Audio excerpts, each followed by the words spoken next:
Welcome to Sacred Rebels podcast, where we discuss life after trauma as we question societal norms and shatter stigmas.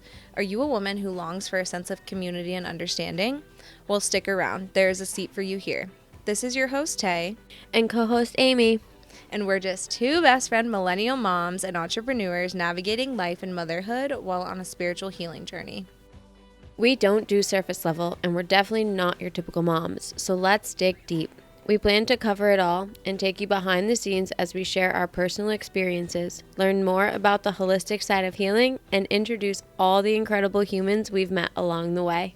Join us as we share the good, the bad, and the ugly side of healing. We hope to help you step into your power. Thanks so much for listening. Hey y'all, welcome back to another episode of Sacred Rebels. Tonight we have Tay Lynn. Amy will introduce her, and we will start off with our big deep breath like we always do. Start one hand on the heart, one hand on the belly. Heart is our intuition, gut is our wisdom. Take a big deep breath in through the nose. Slow and controlled exhale. Let that shit go. All right. So I'm so excited. We have as our guest tonight Tay Lynn, and Tay Lynn is my oldest, my A1 since day one friend. We have known each other. I was 20. So yeah, you were definitely underage because you had a fake ID. So. yeah, for sure. And you know, we've been friends through it all, everything, and she is just such an amazing, powerful woman that has such a wild, different, crazy, all the things stories, and I'm just so grateful for you and everyone to listen to just like us and some more like Shed the layers. Shed the layers, baby. Just like an onion. And hello. Yeah, go ahead, Tay. She pulled a card for us tonight. She pulled the card, and Tay doesn't really pull cards. This was her first card, and wait till you hear it, and I'm going to show the picture for YouTube. It's so beautiful. First ever Oracle deck card. Okay, so I pulled the word wants to be written. Okay. What does that mean to you? Well, I didn't know what it meant when I saw it, but once I read this, I was like, okay, now it makes sense. So it says, you might have been taught that creativity is something you have to work hard to access, or that finding your life purpose, which is what speaks to me, is so difficult that you must search high and low for it.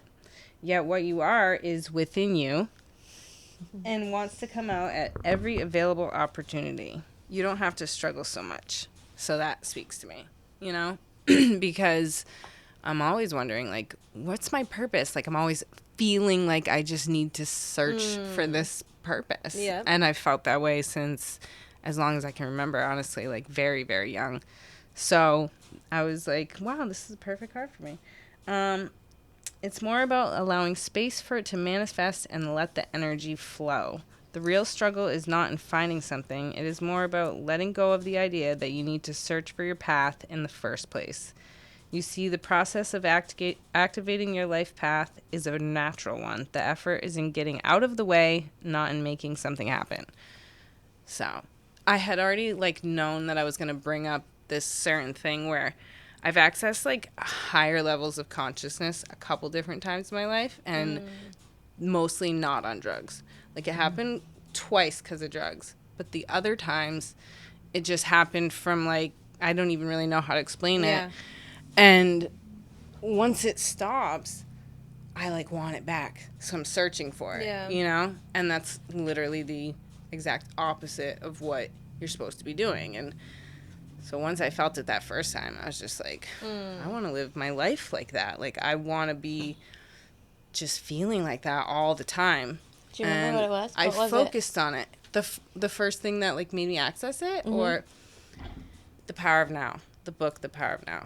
Oh my God, I love that book so much. Yeah, I read that book in my first year of sobriety. It changed my life. And it wasn't the whole Such book. a good book. It was a line. You know, it was a line that made something kind of click differently. Just click, And it was something about when you think about the fact that you're watching the thinker.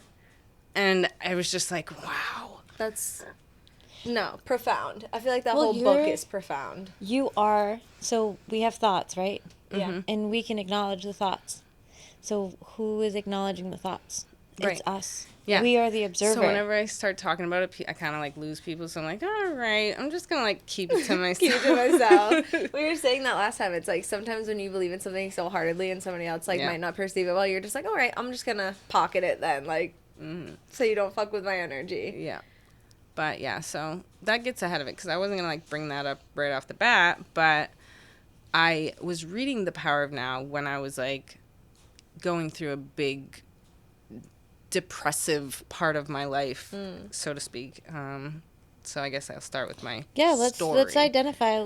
Not identify because that's not who you are, and like I don't like. Yeah, we're gonna change the language around that, but let's say a little bit of your story. Like what got you here, and like what made me like search in the first place. What do you want the people to know that you've healed from, that you've made it through, that you were a power example because you did this? Yeah. These are the things that happened to you, and now you're like sitting here like living. Yeah. So when I was like, when I was young, I didn't have a lot of guidance. I didn't have like a good structure at home. Like my family life was like not horrible. I'm not gonna say I grew up horrible, but it was not great, Yeah. So I was seeking.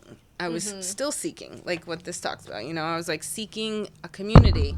I was seeking community. I was seeking just like somewhere where I fit in, Yeah. And me and Amy were seeking it together. We like bumped heads a couple times.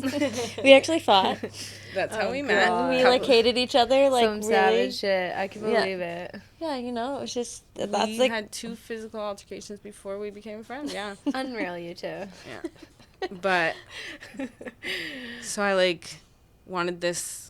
But that's like strong, powerful. Like we just like knew who we were, and like it was like that's not like a common thing. So it was like we butted heads, and it was like, wait a minute. Actually, like once we realized, we're like, wait, we're actually the same person. So we probably should be like together and not fighting each other because it made more sense. So I even like get like ugh when I think about it. But I was just very lost individual, and I just wanted to. I was getting high, like whatever was like happening. I definitely wanted to like take pills or drink or whatever. Just escape. Like whatever it was, you were doing it. Yeah. Yeah. And then I got myself in. So I liked like the high risk. I liked like the bad boys. Same. And Girl, same. Yeah. So I also relished in this idea of myself too. Yeah. Yeah. Yeah. Yeah. It was once I felt that high of like being so like respected, I was like, all right, here I go. And I got tested. Let me tell you, I get tested? Yeah. Because I got slapped with looking at life in prison, and I had to choose, all right, am I really going to embody that like thing that I like am out here just this like trying to be this lifestyle, girl that like. And it wasn't that I was trying to be it because I was it, but it was like once I got a taste of it, I loved it. And it was so toxic, but it is what it is. It served its purpose. Were toxic. You're not the only one who's like said like, that though, It's like when you live that life, it's like it's the lifestyle. Like you kind of miss it and like you kind of fall in love with it in a sick way. I don't like miss it anymore. You're not the only one to say that. Like I've, multiple people I know have said like the same shit. Like it's just a lifestyle. Like that's like the drug like itself. I feel like the lifestyle was the respect, the chaos, the not knowing what's gonna happen, just like living on the edge, the thrill, So it all culminated into me looking at it a bunch of time, and I did a bunch of time. I went away for a very long time, and I sat in myself, and that's where like holistic healing 10 years. It's important. It was 17 at first, and it became 10. Thank the universe, the Lord, whatever you want to think. Early you know release, what I mean? Kinda. It's like a process, but they don't have a good time in New Hampshire. But so that's where the holistic healing for me had to start, because I was just by myself. I was just alone, And you were like, how old were you? I was 22, yeah. So. Yeah, and, you know, when that happened, like, Tay Lynn and I lived together when it happened. So it was like, you know, it was really scary because she was my best friend. Like, we literally lived together. We did everything together. And then, you know, we were doing illegal behaviors together. Yeah. And so she got arrested, and then I was not responsible. Like, I cooked and cleaned, and she paid the bills. Like, and I did the, you know what I mean? Like, we worked together, but, like, I wasn't, like, the greatest bill payer.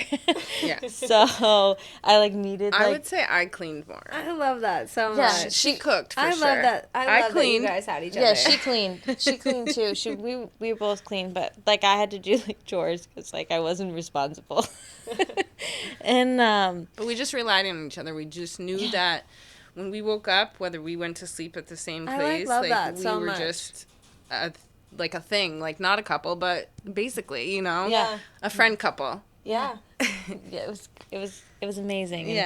And then, like, she was just gone, and I went up to Maine, and I was just, like, so in my drug addiction in that time, and that's when I, like, met somebody and married him a few weeks later and, like, disappeared, and, like, I just couldn't... You went on a tangent. A run. I didn't hear from her for the first couple years because she was just... Oh, God. No, you heard from me, but you got, not like, good. pictures It was in like the mail, little bits, and, like, weird, like, I would just, like, call, and, you know, that's, like, how I lived my life for like 3 or 4 years. I just ran from myself, you know, and I got her tattooed on my arm. Yeah, we got our tattoos together. So when she had no tattoos on her. Yeah, these were my first ones. We have matching ones on our wrists. I forget. Yeah. And then when I went and got my sleeve when I was living in Maine, when I was like on the run from New Hampshire, like living in a hotel, like stripping out of strip, like it wasn't great. Not my proudest moments, but here I am, you know, homeless, like living in a Motel 6, like working at a strip club, selling drugs to, like, get by. And I got her tattooed on my arm, and it's, like, me and her, and, like, it's a pirate sleeve because we just, like, told live. me while I was locked up, so it was, like, very special to me. Because, like, hearing it, I'm like, ah! Oh, my God. You know? Yeah, that happened in the first couple of years you were locked Yeah. up. So that was, like, what would happen, you know? I would, like, go, and I would, like, disappear, and then... I'd be like, I'm in Cali now. I'm like, not in Florida anymore. I'm in a different state. I'm in North Carolina this time. Like, I'm in Florida now. I'm in Cali. Yeah. Like, It was a lot. Yeah. So while she was running from herself, I was mostly forced to be with myself, you know? Yeah. Yeah. So, like, what was that like being in there for so long? Like, what does that do to your mental? Like, how did you get by? How did you... Do you know what I mean? Like, that's important. I mean, there's lots of different ways, but I chose, in the beginning, I was, like, young, so, and, so at first I, like, had, like, a relationship, and I went that route. It was, like, socialization. You know what I mean? I was, like, killing time, but then people started to leave, you know? Yeah. So it was, like... You would build these relationships, and then they would get out, and you would still be there. Yeah. So I Heartbreaking. figured out pretty quickly. I was like, oh, okay, well, I'm not going to keep doing that. Like, that doesn't make me feel good. So I don't want to, you know? So I kind of isolated pretty early on. I would say before year 2, I, like, started isolating. And that's when I just kind of... look to spirituality, I would say, at first. I had never, like, read the Bible. I wasn't, like, a religious kid. I didn't go to church, nothing like that. So started with the Bible and, like, building a relationship. I don't want to say it, but, like, I don't follow that anymore. So it's, I could be kind of condescending when I talk about it, but I, like, was in it heavy, like, in the Bible, just trying to build that relationship, trying to have something that, like... Something to believe in. So it started there, and it hope, just didn't, it didn't, like, resonate with me. So I went to, like, Buddhism stuff, and then I started getting, like, the mindfulness route, you know? And so that's, like, that's what saved me. It was, like, not a religion, you know, it was, like, mindfulness. I was like, okay, I'm going to, like, follow this, whatever this self-help thing is going to do. And I did, like, the stuff they offered there, too. They have a lot of things about, like, coping skills, drug abuse, substance abuse, you know. And stuff you can take. So I did all that, and I would do, like, retreats. Anytime, like, anybody came in, I would sign up for it. So I got to, like... Yeah, that's cool. Yeah. Like, what type of stuff comes in? I mean, it would be different retreats, but the ones that I liked the most were the ones where we like did yoga, and it was like, oh, fun. yeah, it was a holistic fun. like We should do experience. Yeah, prison yoga is the whole thing. That would be so cool. Yeah, it was really great. And you did physical activity. I remember there's a time you like wanted to be a personal trainer. I know you were like out walking. I was like working out. No, I was like very into it. Taking care, like mind, body, spirit, right? Like if you're in there, like I feel like that's what's got to save you. Like, focus on your mind, body, spirit. Like, I liked it. It gave me a natural high, and it took me out of my like cell, because I was like I said, I was like isolating, so it gave me time away from my cell, something to focus on. I like thrived on that routine that I built. I just like built this structure, and but I, like I said, I was like seeking. So I read The Power of Now, and it kind of like switched something inside of me as far as like self-awareness, because I kind of always been like into self-awareness and self-improvement, but like I made a commitment at this point, like I just want to like be the best version of me. myself. Yeah. And I got to a really good high. Like by the time I got out finally, everything felt so easy, and everything was just like, I was like floating on air. Do you know what I mean? And I wasn't at that higher level consciousness that I like was seeking. Yeah. But it was just really easy, and it was equanimity. It was like I was unbothered. It was that, and I made really bad decisions, I would say, and I had this whole idea of like how I was gonna live my life, and I didn't end up getting to do that.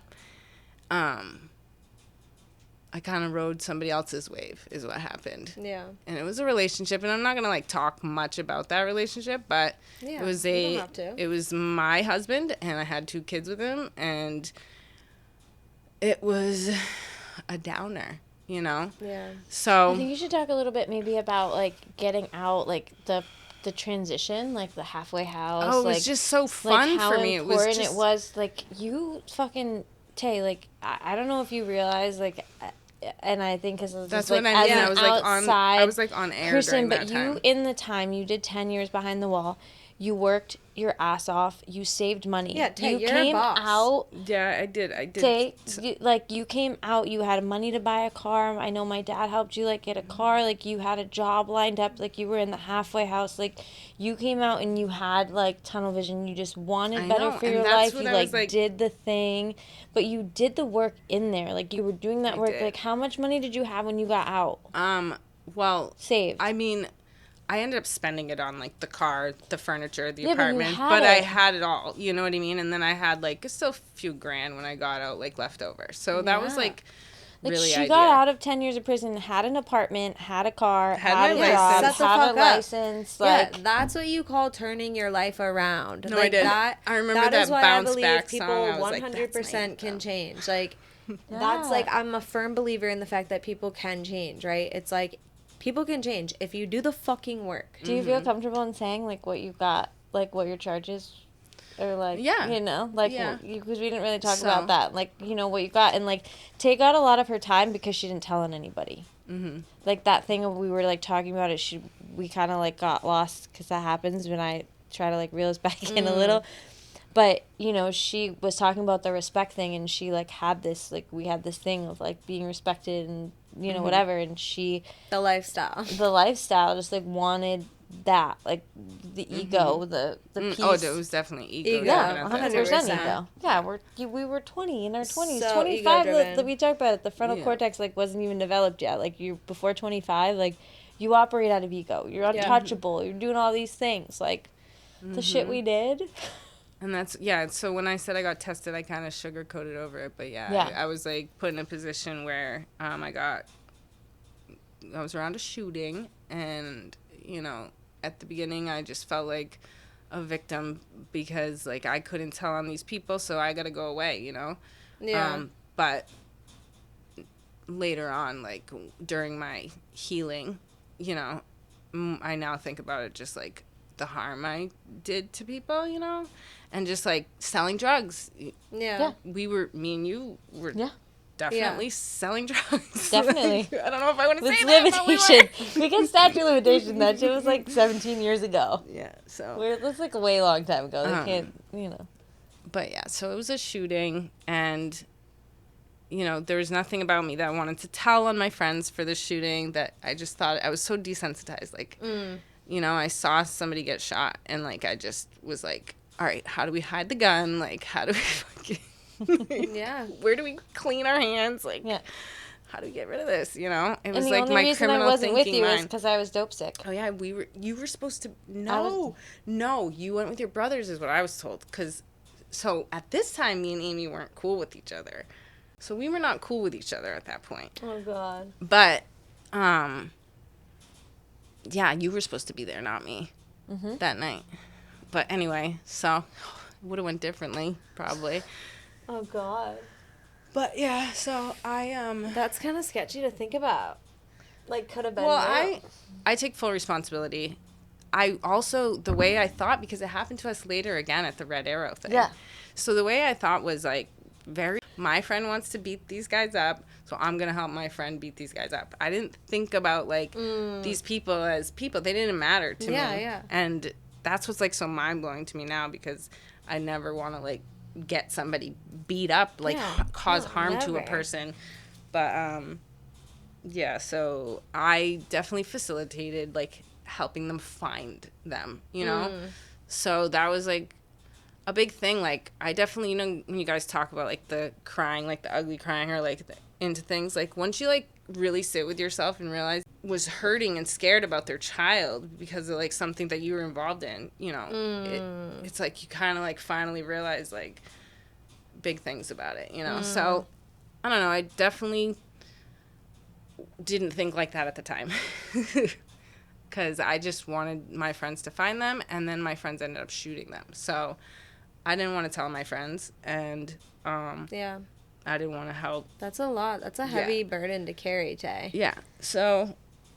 That's fucking significant. And then on top of that, I used to hold a lot of drugs. So I had a lot of drugs in my house. Yeah. And I'm not going to tell on those. So I'm like, those are mine. And they're like, no, they're not. And I'm like, well.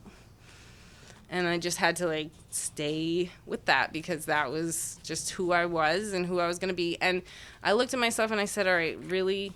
No, because there was a lot of people that were like, you're a girl. Nobody's going to be mad at you. Nobody's going to be mad at you. But, like, I was like, I'm not going to be able to live with myself. Yeah. I'm literally not going to be able to live with myself. Yeah. So people called me stupid. People called me a rat because I was out on bail. Like, people called me everything. But saved my life. It put me in a different direction, I feel. So it happened.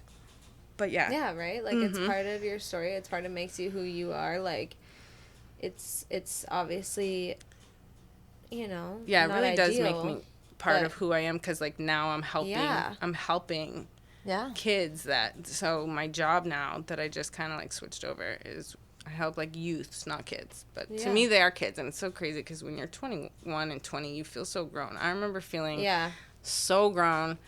But when I look back at it, I'm like, wow, I was a kid. Yep. And so I recently got out of the serving industry. I love the food industry. I love just people. I kind of always played this is waitress. Right out of prison. Yeah. Okay. That was what I did. Like, and that got me on my feet. House, you're finding a job. Or you're in the halfway house and you're finding a job? Or? So I got my serving job in the halfway house. It was one place, and then it, like, changed to another place. And that was Tucker's. Everybody probably has heard of Tucker's. It's so good. So I made great money, and I was just flourishing. And now I am in a different phase of life. But I was in a situation where I needed to go to, like, daytime. I wasn't working at Tucker's anymore. I had worked at a different restaurant, and it was in the evenings. And I need to just kind of do, like, the daytime thing for the family, for the kids. Yep.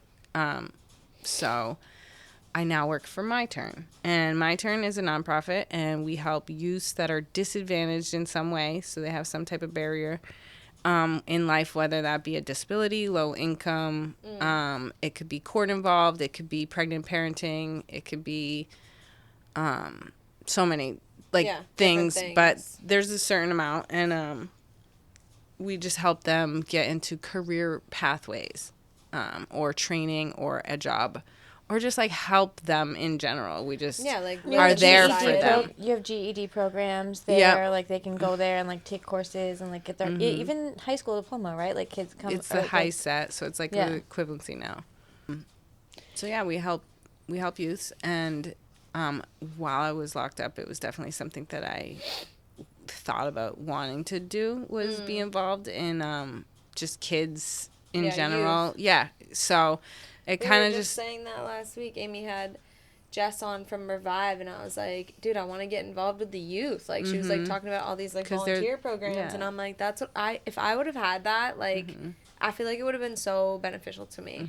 I have a lot of positive memories too from like when I was younger, like people that were helping youth. So I kind of just saw myself doing something along those lines when I was like in prison and imagining this perfect life I was supposed to have when I got out. So it ended up happening eventually, just like organically. We know Alice and Joseph, both of us, and she's an amazing person, and it's just really cool to like go somewhere where I know her. I will get and her she's on the just, like, podcast. I reached out and she was like, I don't know, I'm not like as brave as you guys. Yeah, so we're definitely going to have Allie on the podcast. I am manifesting it, and I asked her, and I really believe that it's for sure going to happen. So I definitely think I love my turn. I've gone to a couple of their events. I am definitely going to get them into the studio and do the things with the girls, and I'd like donate clothes when I can, and that's definitely something if you're in the community and you have any kind of clothes to donate, or you want to donate tampons or snacks or juice boxes or because they're at the youth food. center every evening. Yeah, so. they come, and the kids come after high school instead of being on the city.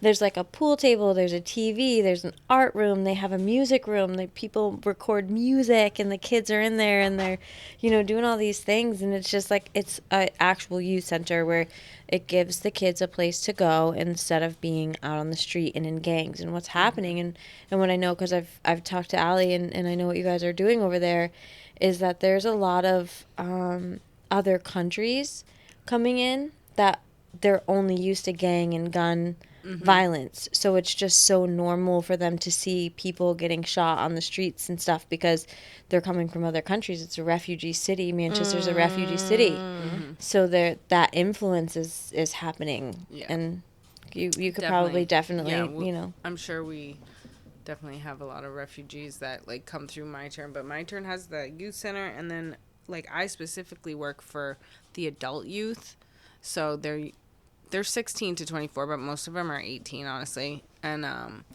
so they're not there at the youth center, which is like a great environment, unstructured. They do lots of activities with them, but our program is more structured. So like I was saying, we get them on career pathways. So like they come in, we try to like just get them ready for like life, Yeah, society, yeah, at least under normal constructs. So we get them ready for that stuff, and I just like it because I like to talk to people. So I just get to sit and like connect with these youths, you know what I mean? Yeah. And I get to know them and get to talk to them, and it is share fulfilling. Your story, and relate. Yeah, I just do you get get to relate. talk about that? Do you tell them that? Yeah, do you like connect with them about being in prison and doing at different that stuff? times. It's like comes up. I don't like start off with it, obviously. Yeah, but, yeah, like a lot of them know my history, like to an extent, and it helps, because they're like, oh, all right, she kind of like might get me or whatever. So, which I do get them, and so yeah, I love it there, and I'm just at this point in my life where all of the like ideas that I thought I was going to have for getting out and going to retreats or getting to do yoga every day, and like if I get myself to a point where I'm like doing those things, I have to do them at my house, you know? And it's harder when you have to do stuff at your house. So, like, the discipline lacks or whatever. Yep, you have 2 kids. Yeah, I have 2 kids, and I How don't old? have, I have a 1.5-year-old and a 4-year-old going on 5, and she's, like, going on 13. Yeah, so. seriously. My God, babies. Oh, yeah, the babies. Love them. But, Logan and yeah, Ella.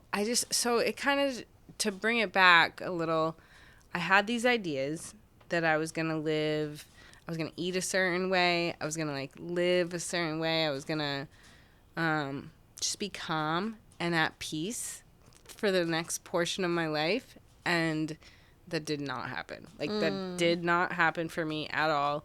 What ended up happening actually was more of a regression. Like, I regressed, and when you're not living the way that, like, helps you, you're living a way that brings you down, and it harms you. So I kind of, like, got myself just in a really dark like era of my life, and I thought I already, like, went through my dark era. Yeah. Seriously. Like, I was like, okay, so the fuck? Yeah, why am I here again? Right, so there I am again, and I'm, like, still kind of there. Like, I'm coming out of it, you know? Yeah. But I'm committed to just continuing to, like, do the work, continuing to try to improve every day. What I find helps me the most is, like,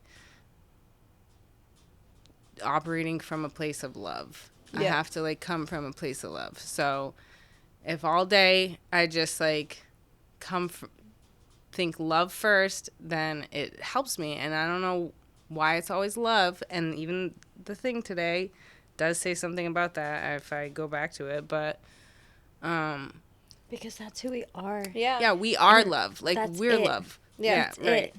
Like, our whole beings, like, our whole energy, like, who we are, that's what we have to give. It's the most important thing that we have to give, and it's the most important thing that we have to understand. Because when we can understand love, not only for it's first ourselves, right? Like, it's so easy to understand to give it, but when we try to bring it into ourselves because of, like, our own shit, it's the hardest thing. Yeah. But it's easy to be like, oh, I can give everybody love. Like, I can understand from a 30-foot view of, like, why these people are acting this way or doing this certain thing, because you're like, wow, I love you so much.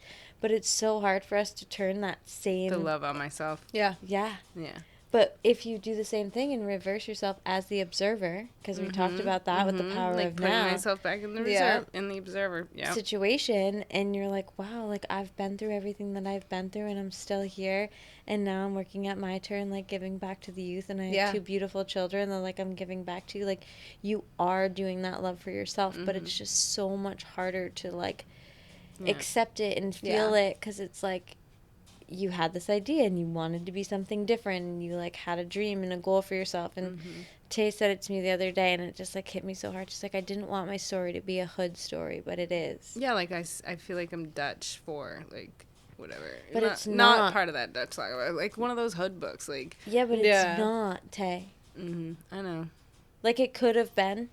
You could have got out of prison and not had money to, like, save up. You could have, you know what I mean? Like, you could have been one of the, like, constant repeaters. How many times were you in there for 10 years? I remember you talk about it, you know? And we know mutual people that were in and out, and they passed away, and they were beautiful, beautiful souls. I met 2 of the most beautiful souls while I was in there, specifically Jillian and Tanita, and they're just, like, light embodied, you know? And they both passed away from drugs. So while you guys come from recovery, and I come from, like, a substance abuse, codependency, but it's like, it was like something, but I never like hit the depths, you know. You loved addicts. I loved them. I love them. You love them. So because that's where you operate from, is a place of love. You see people. I do. I feel like I do see people. So. If I just keep in my, like, love for people and practice my love for myself, you know, which is, like, the big thing. I don't have anything left for myself at the end of the day. Yeah. So that's I'm a work in progress. We all really We are. all are, yeah. And I thought I, like, hit my high, and I just had to, like, get slapped into reality. And I'm like, okay, I'm going to get up out of this mud again, you know? So that's where I am right now. I'm, like, getting out of the mud. Yep. Yeah, raw, honest, and real. Like, this isn't just about fucking rainbows and fucking it's sunshine. not. Like, we ain't here for that. We don't do surface level. That's why it's so important. Like, and we don't want this to be like a success story. Like, it's like, we want to hear all of it. Like, your story is a success story 110%. But then it's like success story to a...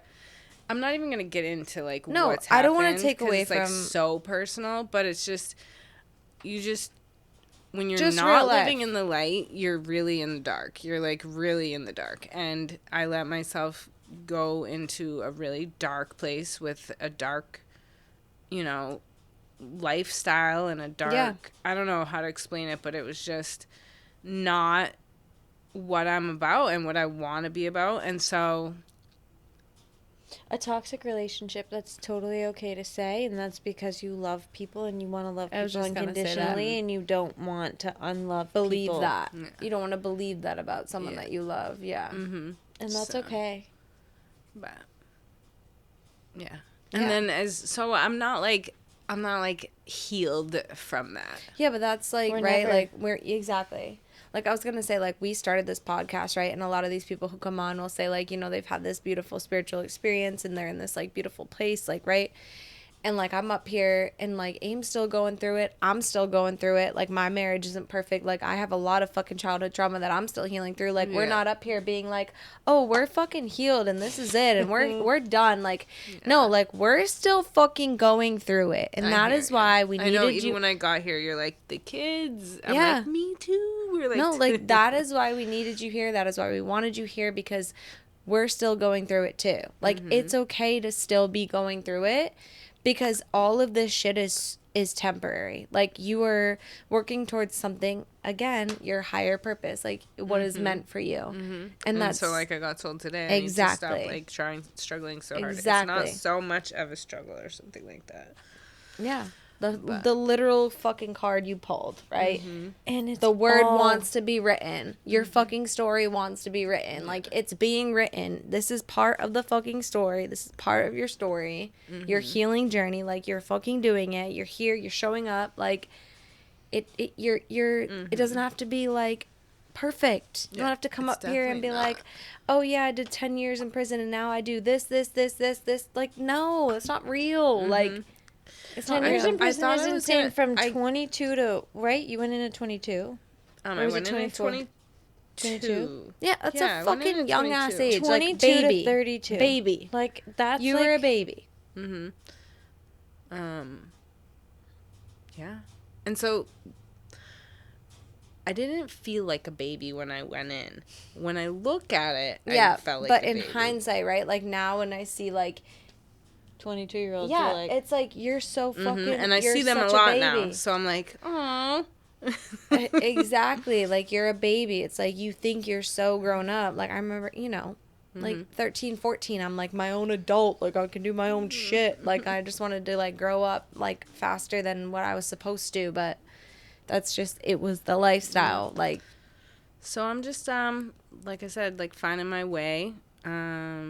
And just trying to get back to, like, okay, so I guess I'd have more realistic views about what my life was gonna look like now. And so I'm at this junction of my life where I want to reassess those things and kind of, like, do the same things but, like, modified to like be realistic to how my life actually is, because now I have an idea. Everything was an idea, and that's what's, like, so sad about my stuff is, like, all of it was an idea. It was like a facade, you know? Yeah. And I can't live like that anymore. I need to make it, like, what it is. I need to or let it be what it is. Let it, like, become what it is. Yeah. And kind of just, like, let go. Yeah, let go, let God. Like that cliche saying, right? It's like you just have to give it up and, like, whatever fucking comes to you, whatever happens, happens. And that's Whatever's just, it's meant to me, happen. right? Exactly. It's just meant to happen. Like, Which I don't even know.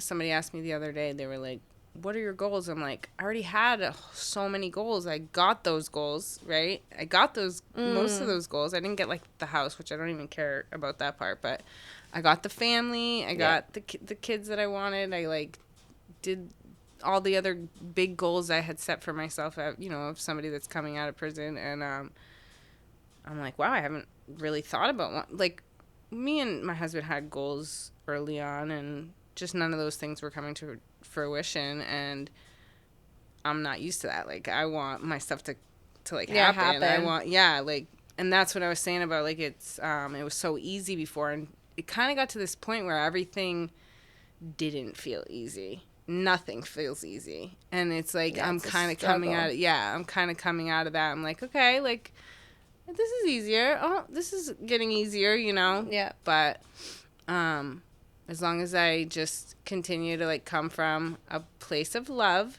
and, like, and I say that because at the end of the day, I'm taking care of 2 kids. So where I feel like I am lacking or failing is always with them, you know? Yeah. So at the end of the day, I'm tired, and I just want to be patient with a 1.5-year-old and a 4-year-old that are fighting about who has the blue car and who has the red car or whatever, you know? Or the same toy. You have a house full of toys, and there's the same one. 100 toys, and there's 2 of them, but they want the same fucking toy. And they you're want like, the same toy, and so why? that's what my life is, like, reduced to, is how I feel, like, how I really feel. But I have to, like, instead of, like, thinking about it like that, I'm just like, all right, well, if I just go into the room and I, like, talk to them about the cars, or I, like, distract him from the car instead of being like, you guys just no cars, or you guys can't, whatever. Like, I just have to, like, go engage with them or whatever, and try to, like, come from a place of love. Yeah. And not be like, diffuse, I'm going to take both of those cars. Yeah, diffuse the situation, literally. Like, and hey, so this is the thing, and I listened to the 4 Agreements on my way to the I airport. love the 4 Agreements. And I swear every time I listen to it or read it, I have, like, a different experience. But it's like, I know your mom, you know, deeply. And it's like, I know our parents. And our parents were programmed a certain way to do a certain thing. Oh, and so we get programmed by our parents for how they parented. And it's not our parents' fault for doing that. So when we, like, do or say these things, that's I hear my mom. I'm like, ugh. Yeah, and it's like, and we love them, like, we have to have this forgiveness because that's what they were given. That's all they know. What they were doing, they didn't understand. So if we can have that forgiveness, and then we have the awareness, right, where you're like, wait, this thing, when I go and I react this way, because we've all done it as moms, we've all reacted a way where we're like, fuck, man, I should not have done that. And we're all, like, short-tempered. feeling like shit. We're dealing with all the guilt. things that we're dealing. And then, oh my God, the mom guilt is just next level. heavy. Yeah, next level. Yeah, and then we do these things, and then we're like, fuck, I shouldn't have done that. I should have acted out of love, because every time I have that reaction with my children where I react out of love and I get down on my knees so much and better. I look in their eyes and they're like, wait, I don't even give a shit about the red car. Like, this is actually what I needed. Yeah. And we're, like, you know, working or, like, doing these things that we're doing, and, you know, we're not actually. So it's like when we're getting down and we're playing these games with them and we're, you know, engaging, it's all about attention. They just want your attention. Period. And we think they want the things, the red car. No. And it's not even so much that they want the things, right? It's just that you have 16 things you're trying to do, too, so. Because of today's society. Because of the mom guilt, because you want to live up to whatever. Society standards, whatever the fuck that means. And that's where And with all of us, with our pasts, who we are, like, who, you know, whatever we used to be or whatever, we probably hold guilt subconsciously. That's why the breath work that I've been doing is, like, releasing that subconscious shit, that imposter syndrome. Like, wait, am I even equipped enough to be a mom? Because I was a homeless heroin addict. I was in prison for 10 years. Like, I was a drug addict. Like, all these, like, false identities that we have. And we're like, wait, I'm now responsible to raise another adult? This is so weird. Crazy. Or not a child, but. Yeah. And really importantly is I'm expected to regulate my stuff so that I can show them how to regulate themselves. Their stuff. I know. Emotional maturity is something, like, literally I'd probably say like 80% of human beings don't have. Emotional maturity is crazy, and that's like one of the things that I'm learning now, like really just trying to be like, being completely unbothered is the emotional maturity, right? Because when you realize you don't have to react to things, like, and you can just be like the observer of also the things that are happening without a reaction, and just be able to look at it like from a higher perspective and have a deeper understanding. So when we can look at our kids like that, be like, wow, they're kids. Like, they didn't just fucking break that thing because they were intentionally trying to break it to piss me off. They weren't doing those things because they have this vicious mentality in their mind that they're doing this way or acting this way. I mean, luckily I don't ever... Well, my daughter does sometimes seem like she could be being vicious, but no, like, thankfully I have the awareness. Like innocence, we have to. Yeah. And then we can look at them from love. They're like, wow, like, this is just such innocence. Yeah. And, like, we don't have to program them the same way. Right. And that's, like, the big key is... I find myself sounding like my mom when I have found myself sounding like my mom, which she was a great mom in so many ways, but you know me and my mom don't have a relationship at all. Yeah. And there's a reason. There's a lot of reasons, but not her fault. When I hear that, it's like when I hear that in myself is what I mean. I'm like immediately shame and guilt and just like, wow, you know, because it just happens. It just comes right out of me, and I'm like, oh. But it's programmed. That's like, that was our whole life. Like, right, it was all about fear. Do you remember? Like, it was all about fear growing up. Like, you scare your fucking kids and you scare us so we don't do it again ever. And now it's like, no, you don't do that. You just talk to them like a normal fucking human being, because they're actually just, like, wanting to fucking learn. Like, just tell them, like, yes or no, or whatever the situation may be. Like, it doesn't have to be fearful. It's just, like, let's have an adult fucking conversation. Like, treat them like adults. Like, and it's, like... just that, a conversation. Because, like, it was, for me, it was, like, no. Like, oh, why can't I do that? Because I fucking said so. Yeah, because I said no. Oh, okay, but that doesn't, like, make me think or, like, have... So, of course, I'm going to just do it again, because I have no understanding of why I can't do that, because you're not explaining to me. Now I'm literally like, no, I said no because I'm trying to keep you safe. Mommy knows that, like, if you do that, you're going to get hurt, and, like, I'm here to keep you safe. So, like, this is why we don't do those things. They're like, no, it's not nice to pinch your fucking sister really, for the seventh time. You just have to take that energy and use it for trying to make them understand. Exactly. So that's where I struggle, is because sometimes the energy is just lacking. You know? I mean, we're just all adult children, right? At the end of the day, we're adult children trying to heal ourselves. Like, that's, like, a fact. Like, unless you're, like, sitting up here and you're telling me that you've gone through all your childhood trauma and you're, like, a fucking healed person, like, then you're just, like, better than all. It doesn't exist because we it get doesn't exist. Daily. Like, we are literally adult children figuring out how to parent children. Like, that's, like, what it is. Being a mom has really shown me, like, how far I haven't come. Like, as far as I've come, it shows me how far I haven't come. So it's, like, hard to just be kind to myself and love myself throughout this but at the end of the day, like, we all know? do, like, right? Like, we say it all the time, like, we do the best we can with what we know and what we have. So, like, you showing up still and you wanting to do the work and you wanting to better yourself is still so much more for your kids than like, we ever got. Do you know what I mean? Because it wasn't even, like, a conversation. I Never. mean, nobody wanted to... like, seek therapy or counselors in our parents' generation. It was everything was under the rug. Yep. And I'm sure it wasn't look always really good like on that. the outside. Yep. Nobody needs to know what happens behind closed doors. Yeah. It's fucking sad. So now we're here to, like, break... There's a lot of separation. Yeah, break generational curses. We're doing it. A lot of secrets. A lot of not feeling safe. And that was the other thing, right? If you're fear. Like... If you're afraid, like... If you know what I mean, like, I was afraid of my dad. Like, I was afraid, and so there was things that were happening, and because these things were happening, I was not safe to go to my father because I was afraid. Yeah, you know. So, like, when you built that fear, like, and then these other things, like, it creates a whole other shit, and then you like act out and you do all these things because you're just doing everything out of fear. And then our parents are afraid because they have no coping skills either, so they're just afraid we're gonna turn out bad. So they're like, we're just gonna, it's like, ugh. And did I? Oh, right, like, the really control, because if you can control them, the pushback, fear and control, low vibration.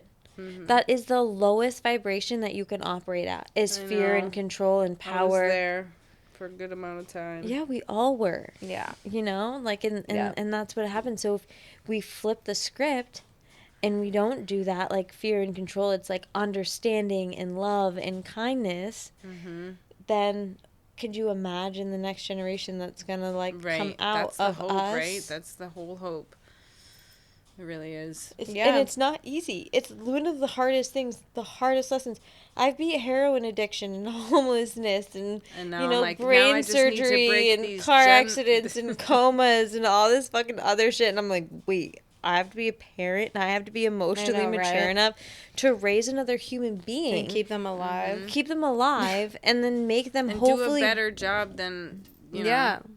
I have to learn everything because I know nothing about that. I know nothing about safety and love and But that's why I know it's so something healing. else. It was like love, but it wasn't, you know. But that's why it was all love of out this... of fear. It was like I love you and like I have to love you and like I have to control you because like if that's the only way I know how to show love is through power and control and like dictatorship and like you will do this and be this and this is like how you're supposed to show up because it was all about like the bigger picture of how everybody looked. But it's like just to, because we're not hating on our parents, but that is what they learned. That's what they learned. I love my parents. So, my parents, like that's I why love like my this parents. generation like is so, it's gonna be so transformative and healing because like this generation of parents, like seriously, like millennials and above, people can say whatever they want about the millennials. Yeah, but like we are breaking generational curses because like we are the first generation that's like willing to look at the deep fucking ugly shit and is like, oh, we're gonna do better for our fucking kids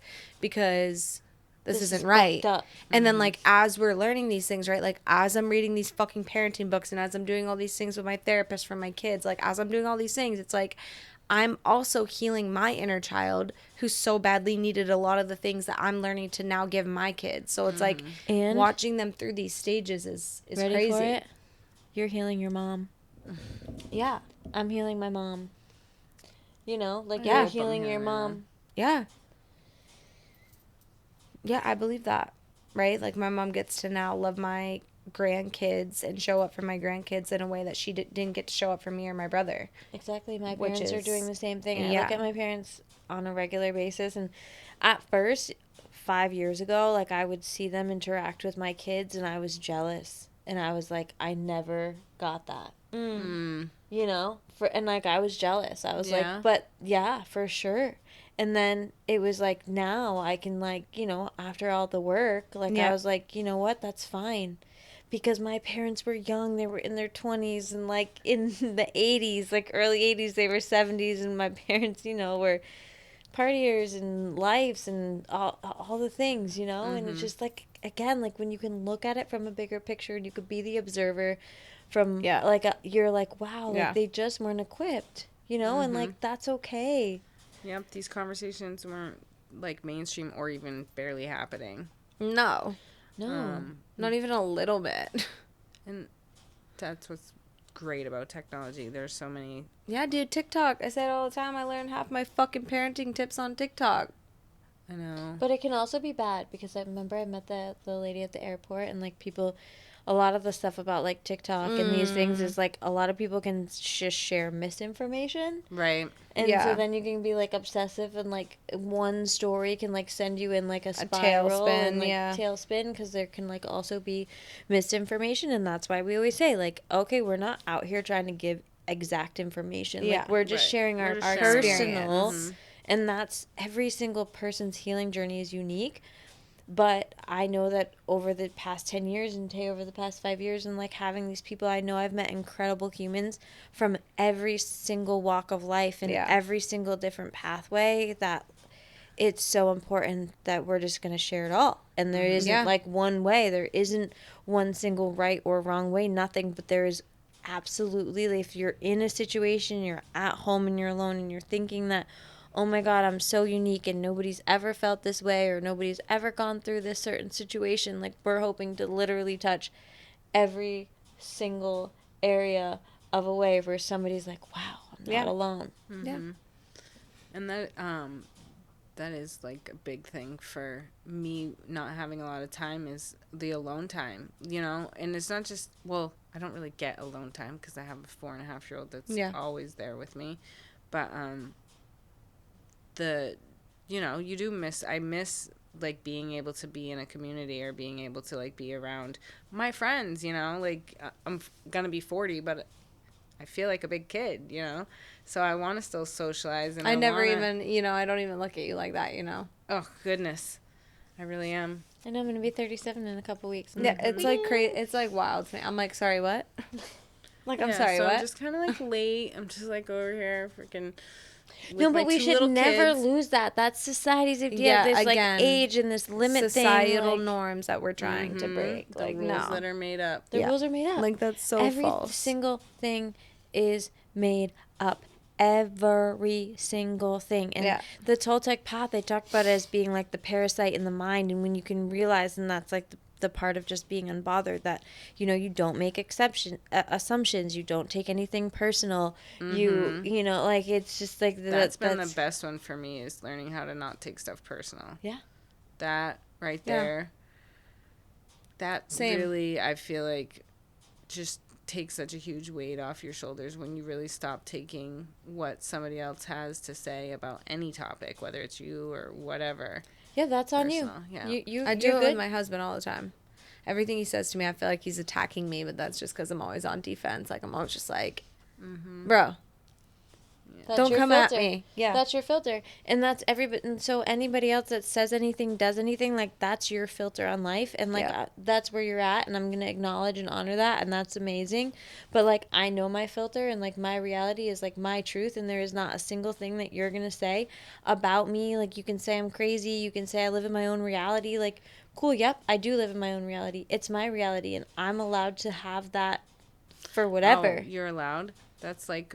See, that's where I haven't really been able... Okay, you're, like, liberated, right? You're allowed. You are allowed, girl. Like, you're freaking allowed. You're allowed. But I haven't felt allowed, you know, for, like, so long. Because it was prison first, and then it was a toxic relationship next. And so... I don't know how I just... But that's ancestral. Yeah. Like, I just feel so inhibited in so many ways. And it's like, I'm not saying, like, I want to go out and be wild, but I just want to, like, be 100% myself without feeling, like, shamed or feeling... guilty about like, it. Yeah, made to feel a certain way. And, like, that's what's so admirable about Amy is that she doesn't give a fuck. You know what I mean? She's like, I'm going to literally just... be this badass bitch that I am, and whoever I piss off along the way, it's not my fault. Yeah. You're pissed off because you're pissed off. I didn't do anything. Yeah. That's your reaction to your reality. That's not me. My intentions are not to piss it's about. Don't take it personal, single person off. I never wake up and I'm like, I'm out here doing this because I'm going to piss this person off today. Yeah. No, I literally wake up and I'm like, how can I help people? I run a donation-based studio. Really like, do. I'm out doing whatever I can. I have a nonprofit. I'm, like, out at treatment centers. Like, that's literally who I am as a human being. And if people want to have that reaction towards me, go ahead. That's your fault. If you want to live angry at me or angry, this is generalized. Take me out of the picture. If you choose and wake up and choose violence and, like, you're just, like, that's like angry. a nice slogan these days. Yeah. Why? Yeah. Why are you waking up and choosing violence? So weird. I get it. It's funny, but no.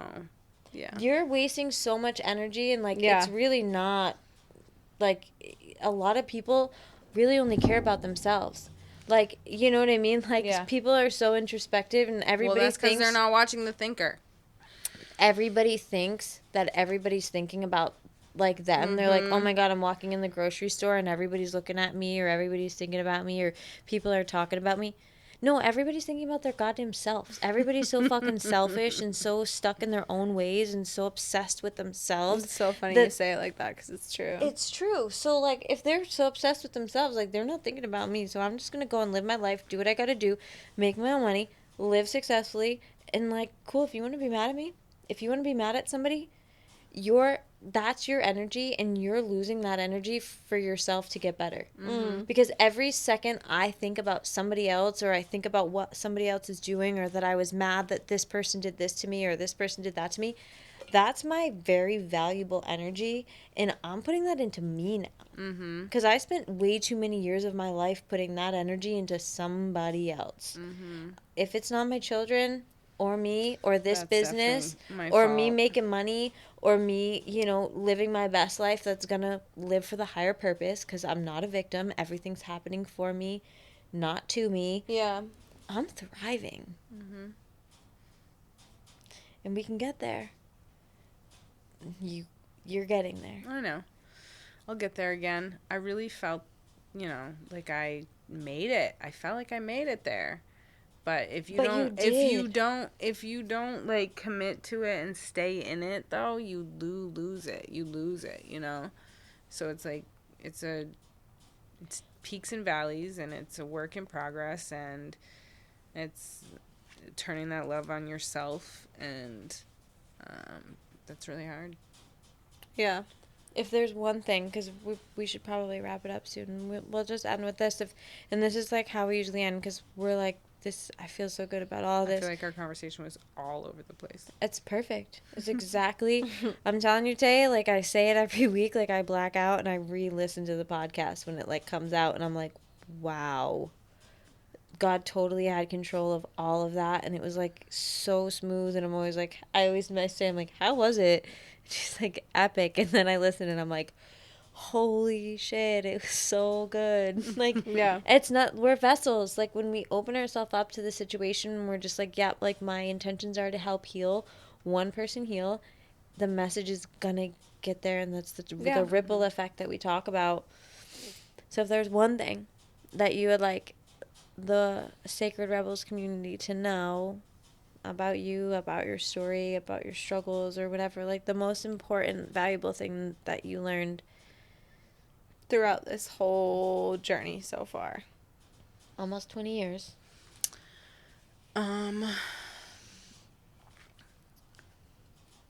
That's pretty heavy. I guess it would That's just what we do. be, No surface level here, baby.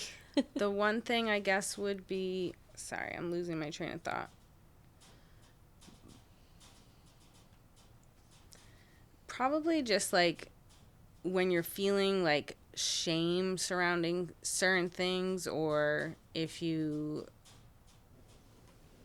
like dive into it, like feel it, like let it go, and like just work through it, release it. Everybody wants to just be cool and be I know, so fit hard. in. Everybody's like fitting in and just everything's good. Like I got everything under control. Well, it's okay to like say the thing that like nobody really wants to say, or it's like okay to like be the thing that everybody doesn't really want to admit that they are. We're not actually like this expectation. We're just supposed to be being here. And for me, it's like just having to let go of like shame and just like being really who I am, rather than constantly like trying to like live up to the next person's expectations or whatever. But if you feel that compelling feeling to like search for your purpose or whatever, like do that. Like go against the wave, because the shift that you talk about, I believe in it, and it's happening. It's definitely happening. I believe it too. Not everybody has to be so cool all the time. Like, why do we gotta be so cool? Like, why can't we just act like we like each other? Like, why can't we just act like we love each other and are invested in the next love, person? Baby. Or like, spread love. Yeah, I don't know. Love your neighbor. Yeah. Love everyone. I just like love to love people. And where's that sound coming from? The neighbors, they're over there leaving. That picked that up good. Yeah. So just go back. Just love everyone. Love everyone. Like, why can't we just love everyone? Why can't we be so super corny and just love each other? I know. Should drive me nuts. Make it weird. Can we just make it weird? We can make it weird. Because it's just better. I'm all about making it weird. Mm-hmm. But it's funny because I shared something We're all about the the other weird. day. I was listening this weekend to the song, and Hyrie, she's like literally listened to her for years, but her newest song is called Respect the Story That Made You. Yeah. And I put a post on Instagram the other day about it. It's like, respect the story that made you. Like, respect it. Like, not hold shame, not hold guilt, not hold any of these things. Yeah. Respect it and honor it, because Yeah. it's your story.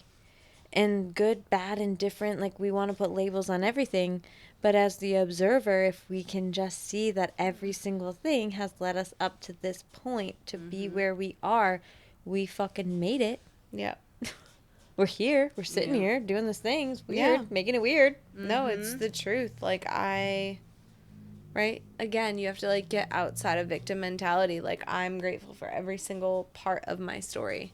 Like, every single part. Like, no matter how fucked up or bad. Like, I'm fucking grateful for it all. And sometimes grateful, like, you know, like us as sexual trauma, like all those things, right? That just, like, seems weird. But when we feel to be, like, respect. I mean, like, it, but if as we can in, like, where I respect am. it, Yeah. if we can just be like, okay, like, I respect. Yeah. Because I would always say grateful, right? Like, I would always be like, yeah, I'm grateful that happened, but, like... No, I'm grateful it happened to lead me here. Yeah. Is basically what I meant. Like, I wouldn't have had the knowledge or the resources or the ability to help people or, you know, be a better version of myself for my kids or meet my husband or even have my kids. Like, just all of it, right? Like, it's... Like, no, I don't wish, like, sexual trauma upon any child or myself in that matter. But, like, I'm grateful that it taught me the things that it did. And in a sense, not, like, grateful that it fucking happened. Yeah. Yeah, no, I totally get it. No, I was just saying that I just had that, like, realization this weekend with being like, wow, it's, like, a different, like, word of being, like, respect. Like, I respect you. Like, it's, like, almost, like, that same as, like, I see you. Like, I honor you. Like, I'm here. It's, like, it just is. Fucking bullshit. All the bullshit just is. But yeah, nothing's as perfect as everybody likes to make it seem. And we just, if we can be a little more connected and less separated, less divided, and Tay's tired. I can't stop yawning over here, you guys. Sorry. No, but it's the connection, right? That's what it is. It's like we just need to spread a little bit more compassion. Like, just a little fucking compassion goes a long way. And, like, just a little humility and understanding and maybe, like, perspective. Because I feel like a lot of people look at a situation from the outside and they think they know every single detail, but they don't know a single fucking thing about the situation. And they're like, oh, got you pegged. Like, I know what the fuck you're about. It's like, no, you don't know. You don't know anything about me. And you don't know my situation. You don't know where I've been or where I'm going or, you know. How long did you know Tay before you even knew that she did 10 years in prison? Yeah, exactly. I just learned this last summer. Like, and I couldn't even believe it. Yeah, remember at the pool? I was like, you're shitting me. You're like, no, I swear to God, I spent 10 years in prison. I'm like, you're kidding. You're fucking with me. You're, like, actually joking. And you were so dead serious that I was like, oh, wow, we're really not joking. Which I'm glad that nobody can just, like, tell that I did prison time. Nobody. But that's not common. I'd be the girl that's, like, over in the corner, like, what's with that lady in the all leather and her... But that's I don't know. What I'm like, saying. what's Like, the a lot of stereotype? people... Like, there is a stereotype. And a lot there of people... is a stereotype. And a lot of people do become criminalized, like, to the system. It's like, criminalized or, like, antisocial. They can't be in social situations because they weren't, like... You know, it's like the institutionalized.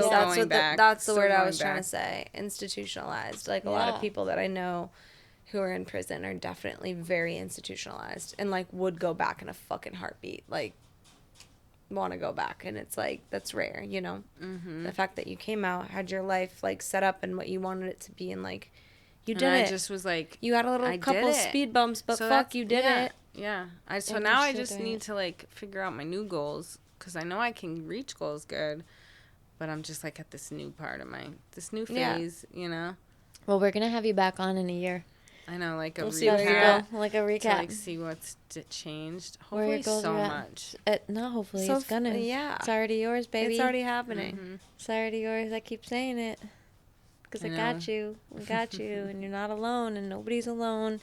And endless possibilities. And there's no lack thinking and abundance. And yeah. everything Out of is that possible, and we have scarcity everything. mindset. Yeah, no lack, and everything that we need is already inside of Yep. us. We just have to believe it's That's possible what my card said today. for us. Yeah, All seriously. of that was in yeah. here if you really read this whole Yeah, thing. your first card you ever The pulled. word wants to be written. Yeah. Again, this deck is just so fire.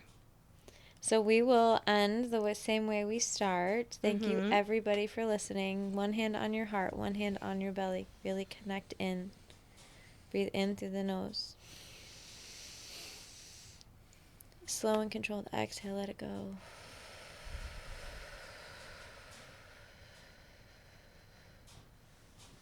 It's only up from here, baby. Thanks, guys. Thanks for listening. You have an amazing Thanks, Tay. Love you guys. Thanks, Tay, Tay, Tay, Yeah, Tay. I got my Tay-Tays with me. My Catch your two tays. Tays. Catch your See you later. Bye. Bye. Thanks so much for taking the time out of your busy schedule to listen to what we have to say. It means the world. As always, we want to end this episode by reminding you that we are not medical professionals and we are not giving any type of medical advice. We are simply sharing our experience and solutions. We are here with the intentions of reminding you that you are never alone and that everyone's healing journey is unique to the individual. Make sure to follow us on all social media platforms to stay updated. Stay well, Sacred Rebels. See you next time.